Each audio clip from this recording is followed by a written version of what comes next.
ദൈവത്തിൻ്റെ പരിശുദ്ധമായ നാമത്തിന് നന്ദിയോടെ സ്തോത്രം ചെയ്യുന്നു. കർത്തൃസന്നിധിയിൽ അനുഗ്രഹിക്കപ്പെട്ടൊരു ദിവസം കൂടി നമുക്ക് തന്ന ദൈവത്തെ ഒരുപാട് നന്ദിയോടെ സ്തുതിക്കുന്നു.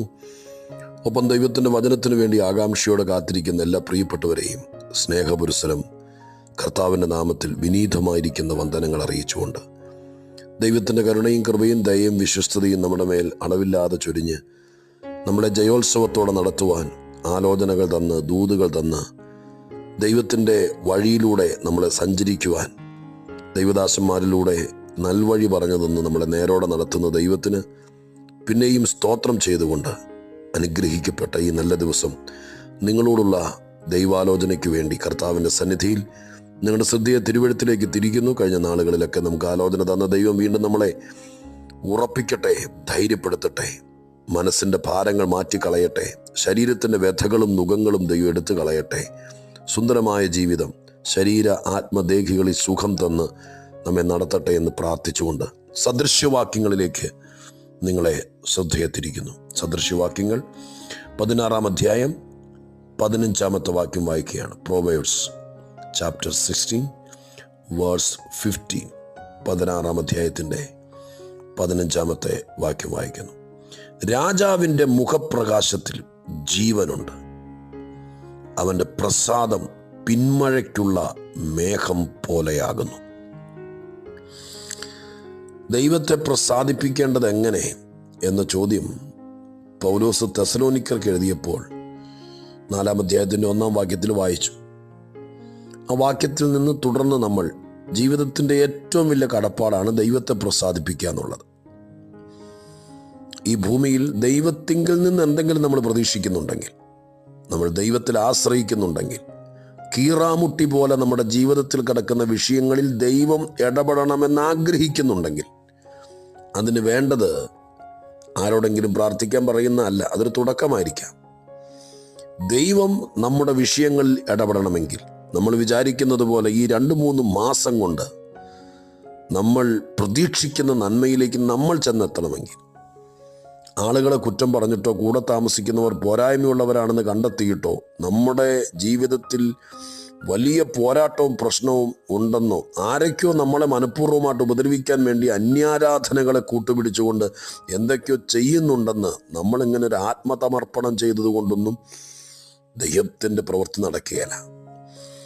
ഞാൻ ആവർത്തിച്ച് പറയുന്നത് വീണ്ടും ആവർത്തിക്കുന്നു. എന്ത് പ്രശ്നമുണ്ടെങ്കിലും എവിടെ നിന്നെല്ലാം ഊളിയിട്ടിറങ്ങുന്ന ശരം കണക്കിനുള്ള പ്രതികൂലമുണ്ടെങ്കിലും ദൈവത്തെ പ്രസാദിപ്പിക്കാൻ തുടങ്ങുമ്പോൾ അവയെല്ലാം പിന്മാറിയേ പറ്റൂ. സങ്കീർത്തനങ്ങളിൽ ഒരു ഭാഗം ഞാൻ പലപ്പോഴും എൻ്റെ പ്രാർത്ഥനകളിൽ, എൻ്റെ ആരാധനകൾ ഉപയോഗിക്കാറുണ്ട്. അതിങ്ങനെയാണ്: സമുദ്രമേ നീ പിന്മാറുന്നതെന്ത്, യോർദാനേ നീ പിന്മാറുന്നതെന്ത് എന്ന് ചോദിക്കുന്ന ദൈവത്തിൻ്റെ വചനത്തിൻ്റെ ഒരു ഭാഗം സങ്കീർത്തനത്തിലുണ്ട്. 114 സങ്കീർത്തനമാണ്. കുന്നുകൾ വിറയ്ക്കുന്നു, പർവ്വതങ്ങൾ മുട്ടാടുകളെ പോലെ തുള്ളുന്നു. എന്ത് എന്ന ചോദ്യം, അതിൻ്റെ കാരണം മറ്റൊന്നുമല്ല. മിസ്രയീമിൻ്റെ അടിമത്തത്തിൽ കിടന്ന ദൈവത്തിൻ്റെ ജനം ദൈവത്തിൻ്റെ ദാസനായ മോശ പറഞ്ഞതനുസരിച്ച് അച്ചടക്കമുള്ള കുഞ്ഞുങ്ങളെപ്പോലെ ദൈവത്തിൻ്റെ വഴിയിലേക്ക് ചേർന്ന് ദൈവത്തിൻ്റെ സാന്നിധ്യത്തിലേക്ക് വന്നപ്പോൾ അവരുടെ മുമ്പിൽ നിന്ന പ്രശ്നങ്ങൾ പിന്മാറാൻ തുടങ്ങി. അത് മറ്റൊരു സന്ദർഭത്തിൽ ആ സങ്കീർത്തനം മുഴുവനായി നമുക്ക് വിചിന്തനം ചെയ്യാം. ആമുഖത്തിൽ പറയുന്നത്, നമ്മുടെ മുമ്പിൽ ചെങ്കടലുണ്ടെങ്കിലും യോർദാനുണ്ടെങ്കിലും പർവ്വത സമാനമായ വിഷയങ്ങളുണ്ടെങ്കിലും നമ്മൾ ദൈവത്തിൻ്റെ സാന്നിധ്യത്തിലേക്കും ദൈവത്തിൻ്റെ ഇഷ്ടത്തിലേക്കും ദൈവപ്രസാദത്തിന് നമ്മളെ ഒരുക്കുമ്പോൾ മുമ്പിലെ വൻകിട വിഷയങ്ങൾക്ക് വിറയൽ പിടിക്കും. അത് പുറകോട്ട് മാറും. നമ്മുടെ തലയ്ക്ക് മീതെ 16 അടി പൊക്കത്തിൽ തിരമാലകൾ പോലെ കയറി വരുന്ന വിഷയങ്ങൾ താനെ അമരും. പത്തിയടങ്ങിയ സർപ്പത്തെ പോലെ പുറകോട്ട് മാറും. കാരണം ദൈവം കൂടെ നിൽക്കുന്നവരുടെ മുമ്പിൽ ഒരു വിഷയത്തിന് നിൽക്കാൻ കഴിയില്ല. ഈ ചിന്ത നിങ്ങളെ ആവത് പറഞ്ഞ് ബോധിപ്പിക്കാൻ ഞാൻ ദൈവാത്മാവിൽ ശ്രമിക്കുകയാണ്. ദൈവത്തെ പ്രസാദിപ്പിക്കുന്നവർക്കൊരു നന്മയുണ്ട്, ദൈവത്തെ പ്രസാദിപ്പിക്കുന്നവർക്കൊരു അനുഗ്രഹമുണ്ട്. അതുകൊണ്ട് വേദപുസ്തകത്തിലെ ഏറ്റവും വലിയ ഉപദേശങ്ങളിൽ ഒന്നിലാണ് ഇപ്പോൾ നമ്മൾ ചെന്നെത്തി നിൽക്കുന്നത്. അറ്റ് എനി കോസ്റ്റ്, എന്ത് വില കൊടുത്തും ദൈവത്തെ പ്രസാദിപ്പിക്കുക. ദൈവത്തോടുള്ള പ്രസാദം അകറ്റിക്കളയുന്ന എന്തൊക്കെയുണ്ടോ അതിൽ നിന്നെല്ലാം നമ്മൾ ഓടി മറയുക. ദൈവത്തെ പ്രസാദിപ്പിക്കാൻ വേണ്ടി മാത്രം ജീവിതത്തിൻ്റെ ദിവസങ്ങൾ മാറ്റിവെക്കുക. അതിനിപ്പോൾ ആരൊക്കെ അകന്നു നിന്നാലും എനിക്ക് ദൈവത്തെ പ്രസാദിപ്പിക്കണം എന്ന തീരുമാനത്തോടെ മുന്നോട്ട് പോകുക. ഈ ആശയത്തെ മുൻനിർത്തിക്കൊണ്ട് ഈ ദിവസങ്ങളിൽ ചിന്തിക്കുന്ന ചിന്തയുടെ മറ്റൊരു കണ്ണി ഞാൻ നിങ്ങൾക്ക് തുറന്നു കാണിക്കുകയാണ്. സദൃശ്യവാക്യങ്ങൾ 16:15 വായിച്ചല്ലോ. ഇവിടെ രാജാവിൻ്റെ മുഖപ്രകാശത്തിൽ ജീവനുണ്ട്, അവൻ്റെ പ്രസാദം പിന്മഴയ്ക്കുള്ള മേഘം പോലെയാകുന്നു എന്ന് എഴുതിയിരിക്കുന്നത്. രാജാവിൻ്റെ എന്ന് പറഞ്ഞുകൊണ്ടാണ് ആരംഭിക്കുന്നത്. അത് ഒരു സ്വാഭാവിക ചിത്രീകരണമായിരിക്കും. പക്ഷെ നമ്മൾ ഈ വചനത്തെ ദൈവികമായിട്ട് കാണുകയാണ്. നമുക്ക് ആ രാജാവിൻ്റെ സ്ഥാനത്ത് ദൈവത്തെ കാണാം. അപ്പം ദൈവത്തിൻ്റെ മുഖപ്രകാശത്തിൽ ജീവനുണ്ട്. ദൈവം ആരുടെ മേൽ പ്രകാശിച്ചോ, ദൈവത്തിൻ്റെ മുഖം ആരുടെ നേരെ പ്രകാശിച്ചോ അവർക്ക് ജീവനുണ്ട്. ജീവനൊരു പ്രതീക്ഷയല്ലേ? ജീവനൊരു സാധ്യതയല്ലേ? ദൈവത്തിൻ്റെ മുഖം നമ്മളെ നോക്കുമ്പോൾ മങ്ങരുത്. നമ്മളെ നോക്കുമ്പോൾ ദൈവത്തിൻ്റെ മുഖം മ്ലാനമാകരുത്. ദൈവത്തിൻ്റെ മുഖം നമ്മളെ നോക്കുമ്പോൾ മറയരുത്, ഇരുണ്ടു പോകരുത്. ദൈവത്തിൻ്റെ മുഖം നമ്മെ നോക്കുമ്പോൾ പ്രകാശിക്കണം. നിന്റെ മുഖപ്രകാശ രക്ഷ എന്ന് ദൈവത്തിൻ്റെ വചനത്തിൽ കാണുന്നു. ദൈവത്തിൻ്റെ മുഖം നമ്മളിൽ പ്രകാശിക്കണം. അത് തൊടുന്നില്ല. അടുത്ത പദമാണ്, ദൈവത്തിൻ്റെ പ്രസാദം പിന്മഴയ്ക്കുള്ള മേഘം പോലെയാകുന്നു. അതിച്ചിരി ചിന്തിക്കാം നമുക്ക്. ദൈവം നമ്മളിൽ പ്രസാദിച്ചാൽ അവിടെ ഒരു സാധ്യത പറയുകയാണ്. ദൈവത്തിൻ്റെ പ്രസാദം പിന്മഴയ്ക്കുള്ള മേഘം പോലെയാണ്. പിന്മഴയ്ക്കുള്ള മേഘം. എനിക്ക് ആ വാക്യം രാവിലെ കണ്ടപ്പോൾ പ്രഥമദൃഷ്ട്യ പ്രധാനമായിട്ടൊന്നും തോന്നിയില്ല. പക്ഷേ ആ വാക്യത്തെ സൂക്ഷിച്ച് നോക്കിയപ്പോൾ ദൈവാത്മാവ് എന്നോട് ഇടപെടാൻ തുടങ്ങിയപ്പോൾ ഒത്തിരി ഒത്തിരി ഒത്തിരി സന്തോഷം തോന്നി. അത് നിങ്ങളുമായിട്ട് വേഗത്തിൽ പങ്കുവെക്കുക. പിന്മഴ. സ്തോത്രം. മഴ ഒരപ്രതീക്ഷിത സംഭവമല്ല. നമ്മൾ പറയും പെട്ടെന്ന് മഴ പെയ്തു, എന്ത് ചെയ്യാനാ? അങ്ങനെ പെട്ടെന്ന് മഴ പെയ്യുന്നതല്ല, ഒരു അപ്രതീക്ഷിത സംഭവമല്ല. അതിനൊരു കാലമുണ്ട്. തിരുവെടുത്ത് നമ്മൾ വായിക്കുന്നുണ്ട്. സഖറിയാ 10:10 വാക്യത്തിലാണ് പിന്മഴയുടെ കാലത്ത് യഹോവയോട് മഴയ്ക്കായിട്ട് അപേക്ഷിപ്പിൻ. അപ്പം പിന്മഴയ്ക്കൊരു കാലമുണ്ട്, അല്ല ചുമ്മാ കയറി വരുന്നാൽ. പലസ്തീൻ്റെ ഭൂമിശാസ്ത്ര പശ്ചാത്തലത്തിലാണ് വേദപുസ്തകത്തിൻ്റെ രചന കിടക്കുന്നത്. അതുകൊണ്ട് ഇതിനകത്തെ ആത്മീക ചിത്രീകരണങ്ങൾ പലപ്പോഴും പലസ്തീൻ്റെ മണ്ണുമായിട്ട് ബന്ധപ്പെട്ടതാണ്. പലസ്തീൻ്റെ ഭൂപ്രകൃതി അനുസരിച്ച് സാധാരണ ഒക്ടോബർ മാസം മുതൽ ഏപ്രിൽ മാസം വരെ ഒരു മഴക്കാലമായി കരുതുകയാണ്. ഒക്ടോബർ നവംബർ മാസങ്ങളിൽ നല്ല മഴ പെയ്യും, ഭൂമി ശരിക്കും കുതിരും. അതിനവർ വിളിക്കുന്നത് മുൻമഴയെന്ന. ഡിസംബർ, ജനുവരി, ഫെബ്രുവരി ഇടമഴയുടെ കാലമാണ്. മുൻമഴ പെയ്തു കഴിഞ്ഞാൽ ഭൂമി ഉഴുതുമറച്ച് കിളച്ചൊരുക്കി വിത്തുപാകി കൃഷി ഇറക്കിക്കളയും. പിന്നെ ഇടയ്ക്കിടയ്ക്ക് മഴ പെയ്യും, ഇടയ്ക്കിടയ്ക്ക് ഇടമഴ. അത് കഴിഞ്ഞിട്ട് മാർച്ച്, ഏപ്രിൽ മാസത്തിൽ പിന്മഴ പെയ്യും. പിന്മഴയ്ക്ക് ശേഷം കൊയ്ത്താണ്. നോക്കി എത്ര സിസ്റ്റമാറ്റിക്കായിട്ടാണ് ഇത് സംഭവിക്കുന്നത്. ആരാ ഈ പ്രോഗ്രാം സെറ്റ് ചെയ്തത്? എല്ലാ ആണ്ടിലും എല്ലാ വർഷവും ഇപ്പം താളം തെറ്റി കിടക്കുകയാണ്. അത് മനുഷ്യ നിമിത്തമാണ്. പാപം പെരുകിയാൽ എല്ലാറ്റിൻ്റെയും താളം തെറ്റും. പ്രകൃതിയുടെ താളം തെറ്റി. ഇപ്പം നമ്മുടെ നാട്ടിലൊക്കെ മഴയാണ്. സാധാരണ ഈ ജനുവരിയിലൊക്കെ കൺവെൻഷൻ സമയമല്ലേ? മാരാമൻ കൺവെൻഷൻ, കുമ്പനാട് കൺവെൻഷൻ പോലത്തെ വലിയ വലിയ കൺവെൻഷൻ സമയമാണ്. പക്ഷെ ഇന്നലെയും ഈ കഴിഞ്ഞ ദിവസങ്ങളൊക്കെ ആയിട്ട് അപ്രതീക്ഷിതം എന്ന് ഞാൻ പറയുന്നത് മനുഷ്യൻ്റെ ദൃഷ്ടിയിൽ വിചാരിക്കാത്ത നിലവാരത്തിൽ മഴ പെയ്യുക. ഇപ്പം നല്ല ചൂടിൻ്റെയും മഞ്ഞിൻ്റെയൊക്കെ കാലഘട്ടമാണ്. പക്ഷെ താളം തെറ്റി. കാരണം എന്താ? മൊത്തത്തിൽ മിസ്ഓർഡറാക്കി കളഞ്ഞത് മനുഷ്യനാണ്. ഇതിൻ്റെ മുഴുവൻ താളത്തെ അവതാളത്തിലാക്കുന്നത്. മനുഷ്യ ജീവിതത്തിനൊരു താളമുണ്ട്, പ്രകൃതിക്കൊരു താളമുണ്ട്, കുടുംബത്തിനൊരു താളമുണ്ട്. ഇത് പാപം നിമിത്തം, ലംഘനം നിമിത്തം, അനുസരണക്കേട് നിമിത്തം ഈ താളം തെറ്റും. ഒരു റിഥം എല്ലാറ്റിനും ഉണ്ട്. നമ്മുടെ ഹാർട്ട് ഇടിക്കുന്നതിന് പൾസ് എന്ന് പറയും. പതുക്കെ കൈത്തണ്ടേ നമ്മൾ പിടിച്ചു നോക്കിയൊരു താളമുണ്ട്. ചുമ്മാ കയറി എന്തെങ്കിലും ഇതല്ല, താളത്തിലാണ് ചെയ്യുന്നത്. ഇതെല്ലാം താളത്തിലാണ്. ലോകം മുഴുവൻ ചലിക്കുന്ന താളത്തിലാണ്. പക്ഷെ ദൈവത്തോട് അകലുമ്പോൾ ഈ താളം തെറ്റും. അങ്ങനെ ഒരു പ്രയോഗം തന്നെ മലയാളികളുടെ ഇടയിലുണ്ട്.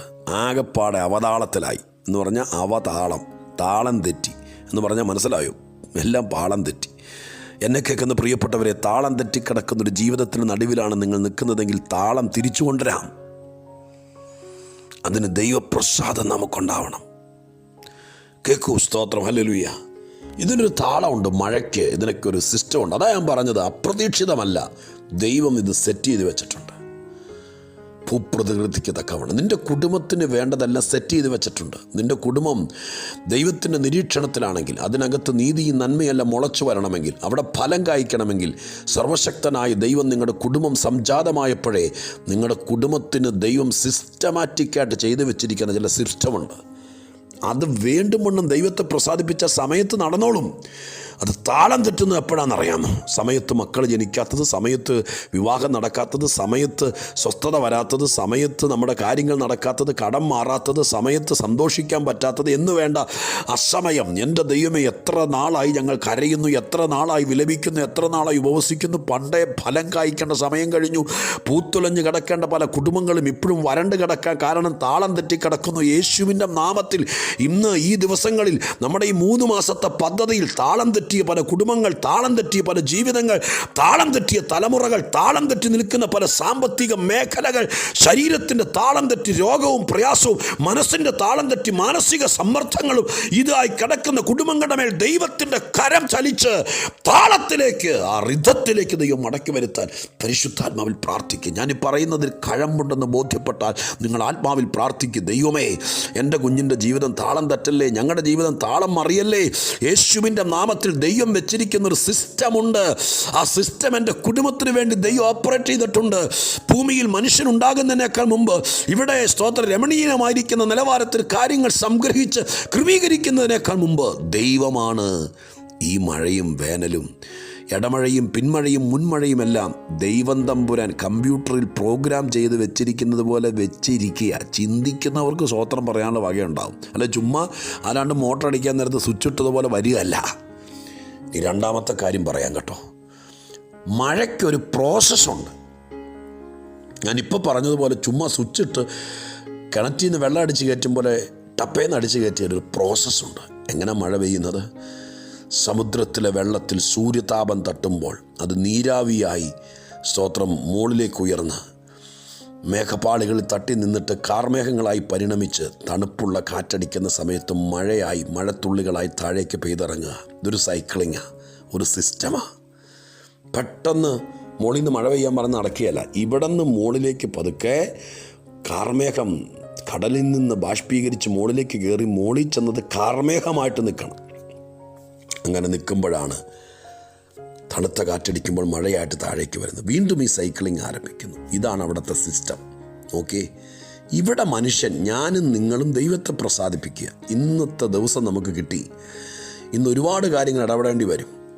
മറ്റുള്ളവരുമായിട്ട് ഇടപാടുകൾ, നമ്മുടെ ജീവിതം, നമ്മുടെ ഈ ഞാൻ എപ്പോഴും പറയുന്ന പോലെ ഈ മൊബൈൽ ഉപയോഗിക്കൽ പോലും, ഇത് നമ്മളെ പാപത്തിലേക്കും രസങ്ങളിലേക്കും തള്ളിയിടാൻ സാത്താൻ ഒരുപാട് ചരട് വലിക്കുമ്പോൾ ശ്രദ്ധിച്ച് കേട്ടോളണം കേട്ടോ. അരുതാത്തതും നമ്മെ നശിപ്പിക്കുന്നതും എൻ്റെ സ്വർഗത്തിലെ ദൈവത്തിന് ഇഷ്ടമില്ലാത്ത കാര്യങ്ങൾ മനഃപൂർവ്വമായി ശാസിച്ചകറ്റിയിട്ട് ദൈവത്തിന് ഇഷ്ടമുള്ള കാര്യങ്ങൾ ഇവിടെ ചെയ്യുന്നതാ ദൈവപ്രസാദം. അപ്പോൾ ഇവിടെ ദൈവത്തിന് പ്രസാദമുള്ള കാര്യം നമ്മൾ ചെയ്യുമ്പോൾ മഴയ്ക്ക് വേണ്ടി ആകാശത്ത് മേഘാവൃതം നടക്കുന്നത് പോലെ ഭൂമി വരണ്ട സ്ഥിതിക്ക് മാറ്റം വരുത്തുവാനും മഴ പെയ്ത് താഴെ ഇറങ്ങി മണ്ണും വെള്ളം കുടിച്ച് പുഷ്ടി പ്രാപിച്ച് ഫലപുഷ്ടിയാക്കി തീർക്കാനും ഉയരത്തിൽ കാണാമറയത്ത് നമ്മൾ കാണാതെ കണ്ണിന് മറഞ്ഞ് ഒരു വലിയ പ്രോസസ്സ് നടക്കുന്നത് പോലെ എൻ്റെ പ്രിയപ്പെട്ടവരെ, നമ്മൾ ദൈവത്തെ പ്രസാദിപ്പിച്ച് ദൈവത്തോട് പ്രാർത്ഥിച്ച് സ്തോത്രം ചെയ്ത് ഹൃദയത്തിനകത്ത് കടന്നൽ കൂടുപോലെ കുത്തി മുറിവേൽപ്പിക്കുന്ന വിഷം കയറ്റുന്ന ചിന്തകൾ ആർക്കുമെതിരെ ഉണ്ടാകാതെ സമാധാനത്തോടെ, നിൻ്റെ ശത്രുവിന് പോലും ഒരു ദോഷം വരാൻ ചിന്തിക്കാതെ എൻ്റെ ദൈവത്തെ പ്രസാദിപ്പിക്കുമ്പോൾ നീ അറിയാതെ നിനക്ക് വേണ്ടി പിന്മഴയ്ക്കുള്ള മേഘം ആകാശങ്ങൾക്കപ്പുറത്ത് ഉരുണ്ടുകൂടുക. 3 മാസം കഴിയുമ്പോൾ ഞാനത് വിശ്വസിക്കുന്നു. വലിയ പിന്മഴ പെയ്യും, വലിയ പിന്മഴ പെയ്യും. കൊയ്ത്ത് നടക്കും. കഴിഞ്ഞ കാലങ്ങളിൽ കണ്ണുനീരിൽ വിതച്ച, മുട്ടയിലിരുന്ന് പ്രാർത്ഥിച്ച എന്നോടും എന്നെപ്പോലത്തെ കർത്തൃദാസന്മാരോടും ഗദ്ഗദത്തോടെ വേദനയോടെ പറഞ്ഞ പല നീറുന്ന വിഷയങ്ങൾക്ക് വേണ്ടി എൻ്റെ ഭാഷ, ബൈബിളിൻ്റെ ഭാഷ നിങ്ങൾക്ക് മനസ്സിലാകുന്നുണ്ടോ? പിന്മഴ ഒരു കൃഷിക്കാരനെ സംബന്ധിച്ച് ആനന്ദത്തിൻ്റെ മഴയാണ്. കാരണം പിന്മഴ വിത്തിനെ, ഫലത്തെ കരുപ്പിടിപ്പിക്കും, അതിനെ ഷേപ്പ് വരുത്തും, അതിനെ പാകപ്പെടുത്തും. അത് കൊയ്ത് കളപ്പുറയിൽ കയറ്റും. ഉത്സവ നാളുകൾ വരാൻ പോവാ. ജനുവരി, ഫെബ്രുവരി, മാർച്ച്. ഞാൻ ആത്മാവിൽ വിശ്വസിക്കുന്നു എൻ്റെയും നിങ്ങളുടെയും ജീവിതത്തിലെ പിന്മഴ ദൈവം ഒരുക്കുക. എങ്ങനെ ഒരുക്കുന്ന? പെട്ടെന്ന് അടാപിടിന്ന് ഓടി വന്ന് വെള്ളം തീരുമ്പോൾ സ്വിച്ചിടുന്ന പോലെ അല്ല. ഈ ദിവസങ്ങളിൽ പ്രാർത്ഥിക്കുക, ഉപവസിക്കുക, സന്തോഷത്തോടെ ദൈവത്തിൻ്റെ വചനം വായിക്കുക, ദൈവത്തിൻ്റെ വചനം എഴുതിയിരിക്കുന്ന പുസ്തകങ്ങൾ വായിക്കുക. ഡിവോഷണൽ ബുക്കൊക്കെ നിങ്ങൾക്ക് പലർക്കും അയച്ചു തന്നിട്ടുണ്ട്. കൈ കിട്ടിക്കാണും, കിട്ടിക്കൊണ്ടിരിക്കുന്നു എന്നുള്ള വാർത്തകൾ കേൾക്കുന്നു. നിങ്ങളത് വായിക്കുക, ധ്യാനിക്കുക. നിങ്ങൾ തിയോളജിയിൽ ഡിഗ്രി എടുക്കാൻ പോകുന്ന ആളല്ല, നിങ്ങളൊരു വീട്ടമ്മയായിരിക്കുക. പക്ഷെ ദൈവവചനത്തിലേക്ക് ശ്രദ്ധിക്കുക. കേൾക്കുന്ന ദൂതിന് തക്കവണ്ണം മുട്ടുകുത്തി പ്രാർത്ഥിക്കുക. മനസ്സ് നന്നാക്ക്. ക്ഷമ പറയാനുണ്ടെങ്കിൽ പറ. ചിലരോടങ്ങ് വിട്ടുകള. ഉള്ളി കയ്പ് വെച്ചുകൊണ്ടിരിക്കാതിരി. അത് ദൈവത്തിന് പ്രസാദമാണ്. ദൈവത്തെ പ്രസാദിപ്പിച്ചാൽ വരാനിരിക്കുന്ന നാളുകളിലേക്ക് പെയ്തിറങ്ങേണ്ട പിന്മഴയ്ക്കുള്ള മേഘം ആകാശത്തൊരുണ്ടുകൂടുന്നത് പോലെ, നീ അറിയാത്ത സ്ഥലത്ത് മേഘപ്പോലെയാകുന്നു പിന്മഴയ്ക്കുള്ള മേഘം. എവിടെയോ സംജാതമാകുന്നു. ഇവിടെ ദൈവത്തെ പ്രസാദിപ്പിച്ച്, ഇവിടെ ദൈവത്തിൻ്റെ ഇഷ്ടം ചെയ്ത്, ഇവിടെ പാപം വിട്ടൊഴിഞ്ഞ്, ഇവിടെ ദൈവത്തിൻ്റെ കൽപ്പന അനുസരിച്ച് ഭൂമിയിൽ മെല്ലെ മെല്ലെ മന്ദം നീ ദൈവത്തെ പ്രസാദിപ്പിച്ച് ജീവിക്കുമ്പോൾ തലയ്ക്ക് മീതെ അങ്ങ് ദൂരെ തല ഉയർത്തി നോക്കിയാൽ കാണാം നിനക്ക് വേണ്ടി ഒരുങ്ങുന്ന മഴ, നിൻ്റെ കുടുംബത്തിന് വേണ്ടി ഒരുങ്ങുന്ന മഴ, നീ അനുഭവിച്ച വരൾച്ചകൾ മാറ്റാൻ വേണ്ടി ദൈവം ഒരുക്കുന്ന പിന്മഴ. ആ പിന്മഴയ്ക്കുള്ള വലിയ മേഘങ്ങൾ ദർശനത്തിൽ കണ്ടുകൊണ്ട് ഞാൻ പ്രാർത്ഥിക്കട്ടെ. ആര് ദൈവത്തെ പ്രസാദിപ്പിക്കുന്നു അവർക്ക് വേണ്ടി ഒരു പിന്മഴയുടെ മേഘം ഒരുങ്ങുന്നുണ്ട്. അത് നിൻ്റെ കുടുംബത്തിൽ അനുഗ്രഹമഴയായി പെയ്തിറങ്ങും. വിശ്വസിക്കാം. 2021 ആദ്യത്തെ 2-3 മാസങ്ങൾ പിന്നിടുമ്പോൾ നമ്മളൊരു ശീലിക്കും. ദൈവത്തെ പ്രസാദിപ്പിച്ചുകൊണ്ട് ജീവിച്ച് മരിക്കാം. അവർക്ക് വേണ്ടി തക്ക സമയത്ത് മഴ പെയ്യിപ്പിക്കുന്ന ദൈവത്തിൻ്റെ കരങ്ങളിൽ ഏൽപ്പിക്കാം. പ്രാർത്ഥിക്കാം. പരിശുദ്ധ ദൈവമേ, സ്വർഗീയ പിതാവേ, അങ്ങയെ പ്രസാദിപ്പിച്ചവർക്കെല്ലാം അങ്ങ് വലിയ പിന്മഴ പെയ്തു കൊടുത്തിട്ടുണ്ട്. അവരുടെ കുടുംബം അനുഗ്രഹിക്കപ്പെട്ടിട്ടുണ്ട്. അവരുടെ ആത്മീക ജീവിതം ധന്യമായിട്ടുണ്ട്. അവരുടെ മക്കൾ ഉയർത്തപ്പെട്ടിട്ടുണ്ട്. ആരങ്ങയെ പ്രസാദിപ്പിച്ചോ അവർക്കെല്ലാം ഈ പിന്മഴ കിട്ടിയിട്ടുണ്ട്. ഒരു വലിയ കൂട്ടം ആളുകൾ ലോകത്തിൻ്റെ പല ഭാഗത്തിരുന്നുകൊണ്ട് വചനം കേൾക്കുന്നു. അവർക്ക് വേണ്ടി പിന്മഴ അയക്കണേ, പ്രസാദിപ്പിക്കാൻ കൃപ കൊടുക്കണേ.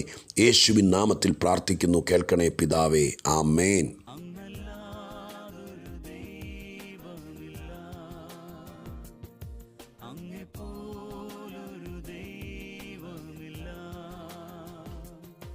അങ്ങല്ലാതൊരു ദൈവമില്ല, അങ്ങെപ്പോ